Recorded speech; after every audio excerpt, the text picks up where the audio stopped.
Halo, salam sehat. Jumpa lagi kita di channel Bung Harpa, dan gue mau minta maaf karena udah mungkin semingguan lebih bahkan ya gue nggak bikin video karena satu dan lain hal. Dan yang penting gue berharap sekarang gue dalam keadaan sehat-sehat. Oke. Nah, di video kali ini gue akan membahas 2 atau 3 topik ya. Yang pertama gue akan bahas soal Arsenal. Yang kedua gue akan bahas soal persaingan Liga Inggris antara Chelsea dan Liverpool. Kemudian yang ketiga gue akan membahas soal Liga Italia, khususnya AS Roma. Nah, karena gue sebagai Romanisti. Nah, gue akan mulai dari yang pertama dulu, dari Arsenal. Seperti yang udah gue singgung di video-video gue sebelumnya, Arsenal ini memulai musim dengan sangat jeblok banget ya. 3 pertandingan, 3 kekalahan dan tanpa mencetak gol. Ya, kemudian ada beruntung ada 2 partai mudah yang melawan Norwich dan melawan Burnley ya, dan 2 partai itu memang Arsenal menang. Ya, menang dengan skor tipis 1-0 ya, dan menurut gua ini untuk sementara waktu memang menyelamatkan kursi panas dari Arteta yang sempat digadang-gadang atau sempat diisukan akan dipecat oleh Kroenke ya, atau oleh oleh ya pemiliknya lah gitu ya. Dan gue ngelihat 2 pertandingan atau 2 kemenangan itu belum bisa menjamin Arsenal bakal bisa terus meraih hasil positif di pertandingan berikutnya. Ya, apalagi next game mereka akan menghadapi Spurs ya di North London Derby. Ya, walaupun sebelumnya mereka berhadapan dengan Wimbledon dulu di ajang piala domestik ya, di ajang piala liga ya, atau piala kebo lah istilahnya kalau yang sering lu dengar. Nah, tapi melawan Spurs ini tentu Arsenal nggak bisa bermain seperti ketika mereka melawan Norwich dan Burnley. Melawan Norwich, catatan gue adalah finishing mereka yang kurang maksimal. Memang ada faktor juga Tim Krul yang tampil sangat luar biasa, kiper dari Norwich. Tapi finishing dari second liner Arsenal ini benar-benar nggak bisa maksimal. Salah satunya adalah yang gue sorotin adalah Emil Smith Rowe. Ini pemain yang sebenarnya di awal musim gue harapkan bisa memberikan kontribusi lebih, tapi justru flop di 2-3 pertandingan terakhir ya, termasuk di pertandingan melawan Norwich. Kemudian lawan Burnley juga sama. Lawan Burnley menurut gua lebih parah ya dibandingkan lawan Norwich. Kalau lawan Norwich mereka memang banyak peluang, tapi memang ya finishingnya masih nggak maksimal lah ya. Tapi lawan Burnley ini lebih parah menurut gua. Mereka memang menguasai 55% ball position tapi hanya menciptakan 3 shot on goal ya, melawan tim seperti Burnley, dan hanya 1 yang menjadi gol.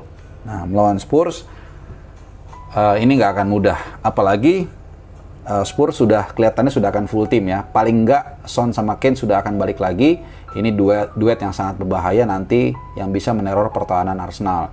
Kemudian ada 1 pemain lagi yang menurut gue sangat juga berkontribusi dalam kekuatan lini belakang Spurs, yaitu Jape Tanganga. Nah, ini juga akan banyak bergesekan dengan Aubameyang yang banyak bergerak dari sektor flank kiri ya. Jadi intinya Spurs nanti menghadapi Arsenal akan dalam kekuatan yang lumayan baik, walaupun juga ada beberapa seperti Bergwijn ya, kalau nggak salah juga belum kembali dari cedera ya, tapi yang jelas tetap harus waspada. Dan sedikit informasi, nanti sebelum nanti pertandingan melawan North London Derby weekend ya, gue akan mengadakan Zoom dengan salah satu jurnalis Arsenal ya, namanya Chris Whitley ya. Ini orang yang punya akses ke dalam langsung meliput setiap pertandingan Arsenal,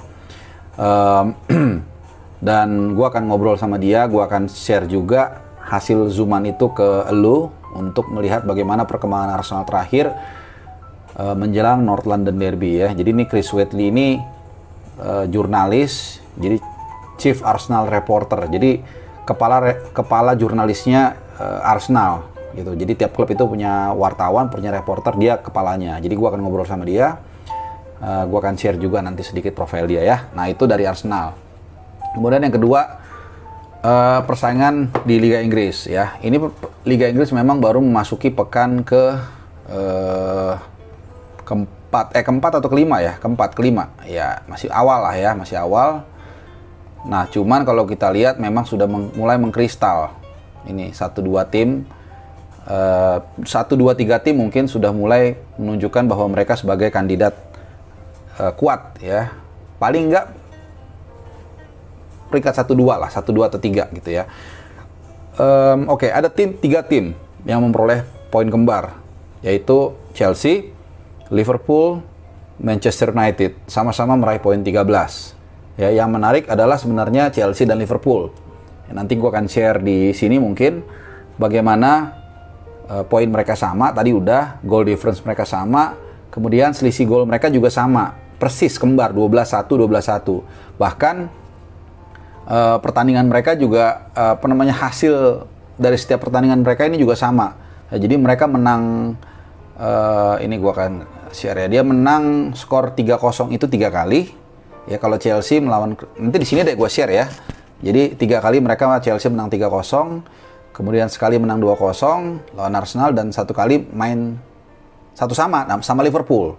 Nah Liverpool juga sama, 3 kali menang 3-0, sekali menang 2-0 lawan Burnley, dan tentunya tadi 1 kali main imbang 1 sama dengan Liverpool. Nah, cuman bedanya adalah kalau kita lihat komparasi 2 tim ini, Chelsea dan Liverpool, Chelsea punya keunggulan. Satu keunggulannya adalah apa? Mereka akan head to head kedua mereka nanti di Liga.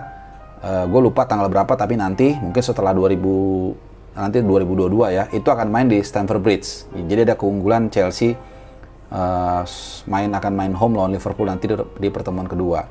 Nah itu 2 tim ini. Kemudian yang berikutnya adalah Manchester United, poinnya 13, cuman kalah selisih gol, cuman plus 9, sementara Chelsea dan MU 11-11. Nah yang mengejutkan mungkin satu gue tambahin, Brighton and Hove Albion ini ada di peringkat keempat ya dengan poin 12, sementara Manchester City justru di peringkat kelima dengan poin 10, karena mereka di pertandingan kemarin kehilangan poin dari Southampton ya, kehilangan drop 2 poin ya. Jadi wajar kalau mereka akhirnya terlempar ke urutan kelima. Nah itu dari Liga Inggris. Jadi gua rasa ini akan menjadi sangat seru ya pertandingan di papan atas. Chelsea, Liverpool, Man United, dan City. Gua rasa Brighton sooner or later akan keluar dari 4 besar, with all due respect, karena memang kedalaman squad akan berbicara di sini. Nah itu dari Liga Inggris. Sekarang kita ke Liga Italia. Nah Liga Italia ini menarik ya, karena persaingannya mungkin lebih cair ya. Artinya agak susah ditebak. Ya, Roma di 3 pertandingan awal itu dikdaya banget, 3 kali kemenangan, melawan, sebentar ya, gue lihat contekan dulu. Yang gue ingat lawan Fiorentina mereka menang. Oke, mereka melawan Fiorentina menang 3-1, kemudian away melawan Salernitana menang 4-0, lalu ngalahin Sassuolo 2-1, namun terakhir mereka kalah dari Hellas Verona 3-2. Ya, yang menarik dari sini adalah karakter Roma yang dari zaman 90-an, Zinedine Zidane selalu bermain menyerang dan banyak gol. Ini memang luar biasa ya, kalau kita lihat selalu kalau dirata-ratain Roma ini mencetak mungkin 2,6 gol per pertandingan ya. Jadi total mereka sudah mencetak 11 gol ya. 11 bagi 4 itu berapa? 2,5 mungkin 28,5 precise, to be precise ya. Tapi jadi hampir 3 lah per pertandingan mencetak gol. Tapi memang kalau kita lihat masalahnya di sini adalah mereka juga belum bisa atau hanya sekali mencetak clean sheet waktu mengalahkan Salernitana 4-0. Jadi mungkin lini belakang ini menjadi catatan Jose Mourinho ya, pelatih dari AS Roma ya. Yang jelas musim masih panjang, dan sekedar informasi saat video ini gue buat, ini lagi half time pertandingan antara Juve dan Lazio. Nah ini pertandingan ini juga menentukan posisi di papan klasemen 4 besar ya, karena kalau sampai Milan kalah ya walaupun 1-0, maka posisi mereka melorot ke atau tetap di peringkat 4 deh ya, karena kalah selisih gol sama Roma gitu. Jadi kecuali Milan seri. Kalau Milan seri mereka bisa naik ke posisi kedua. Jadi intinya adalah posisi 4 besar Serie A ini masih sangat cair. Ya makanya kemarin gue di sebuah acara talk show, gue mengatakan bahwa gue tidak pernah menekankan 9 poin ini sebagai sesuatu yang wah. It's a good start for Roma, yes. Tapi untuk mengatakan di mana Roma akan berada di akhir musim, gue nggak sama sekali tidak mengatakan itu akan menjadi jaminan. Ya cuman bagaimana AS Roma bermain, bagaimana merespon mereka ketika tertinggal ya di 3 pertandingan awal, kemudian juga di Conference League walaupun mereka lawan hanya tim CSKA Sofia, tapi menurut gua ada something spirit yang dibawa Mourinho ke tim dan juga para pemainnya. Dan jangan lupa skuad AS Roma ini boleh dibilang sangat pas-pasan dengan walaupun dapat suntikan pemain baru ya seperti Tammy Abraham, kemudian Matheus Fina dan juga siapa satu lagi ya, gue lupa. Jadi Matheus Fina, sama Rui Patricio. Rui Patricio tampil sangat bagus dalam hampir semua pertandingan ya. Dan satu catatan lagi ketika menghadapi Hellas Verona, walaupun ini bukan alasan, tapi ini salah satu juga titik krusial adalah kehilangan Matheus Fina di sisi kiri. Ya, kurasa karena absen, cedera, digantikan oleh Calafiori. Ya ini pemain muda asli AS Roma, tapi memang belum berpengalaman. Di pramusim berapa kali dicoba. Ya tapi memang dia ada di urutan ketiga untuk pilihan bek kiri ya setelah Spina yang cedera, kemudian juga Matheus Fina ini datangkan dari Uruguay dan baru dia. Jadi it's okay ya, masih banyak ada 34 giornata ke depan, apapun masih bisa terjadi, yang penting semangat buat AS Roma. Oke, itu dulu video gua kali ini, yang penting ada dulu, nanti gua akan bikin lebih rutin lagi, gua janji. Jadi terima kasih ya untuk lu yang sudah menonton video ini, terima kasih juga yang udah subscribe.